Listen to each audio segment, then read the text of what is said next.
Mitmendas klassis sa käid? 8. jäin istuma. Miks sa istuma jäid? Niisama, naljakas oli. Kuidas nii? Ema-isa vaatavad ja mõtlevad niuke rullnokk.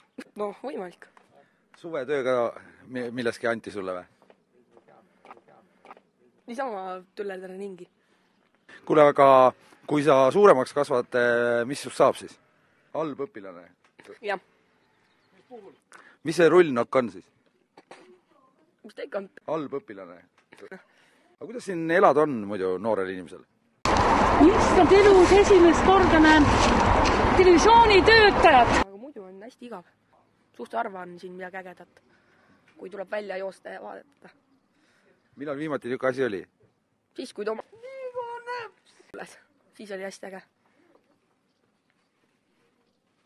Aga...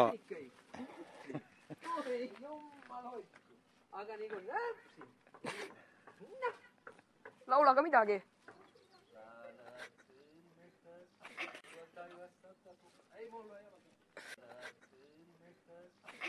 See on meie laulu külas. Aga ikkagi, et kui sa nagu istuma saad ja päris täis Tartus. saad... Kindlalt. Siia istuma taha jääda. Ei viitsi. Aga miks mitte? Ilus, ise ütlesid hea vaikne. Televisioonitöötajat.